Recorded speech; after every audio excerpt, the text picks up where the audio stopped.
অনেকদিন ধরেই ভাবছি ডায়েটিং করব। সকালে রুটি খেতে পারলেও রাতে রুটি খেলে ঘুম আসে না। আজকের রাতের খাবারের ডায়েটিং চার্টে কি কি ছিল সেই গল্পই শেয়ার করছি। Hello foodies, welcome to Pishi food story and I am your host পিসি।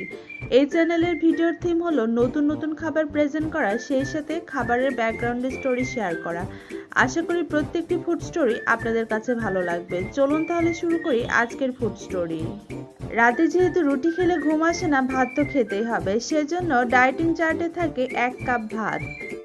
ভাতের পরিমাণটা কমিয়ে সবজির পরিমাণটা বাড়িয়ে দেয়, আর রাতের খাবারে মাছ, মাংস, ডিম কিছুই রাখি না।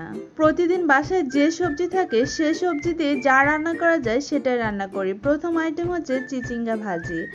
সিম্পল কাঁচামরিচ, কালো জিরা দিয়ে চিচিঙ্গা ভাজিটা করেছি, আর তেলের পরিমাণ খুবই কম। সাধারণত চিচিঙ্গা ডিম দিয়ে ভাজি করে থাকি, যেহেতু ডায়েটিং করেছি এখানে ডিম দেওয়া যাবে না। খুবই সিম্পল, কম তেল মশলা দিয়ে ভাজিটা করা, বলতে পারেন শুধু সেদ্ধ করা।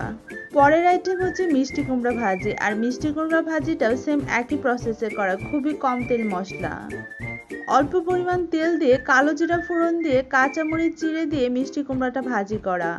আর লবণের পরিমাণটাও খুবই অল্প। লবণ বেশি দিলে কম ভাতের সাথে বেশি সবজি কিন্তু খাওয়া যায় না।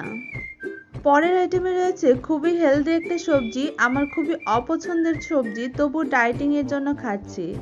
পেঁপের নিরামিষ। পেঁপে আলুর ডালনাও বলতে পারেন, আবার কেউ পেঁপে আলুর ঝোলও বলতে পারেন, আবার পেঁপের নিরামিষও বলতে পারেন।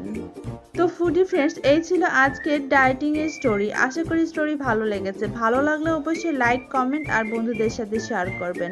আর আপনারা অবশ্যই হেলদি খাবার খাবেন, সেই সাথে যারা ফ্যাট হয়ে গিয়েছেন আমার মতো ডায়েটিং করবেন। হেলদি খাবার খান, সুখী জীবন গড়ুন।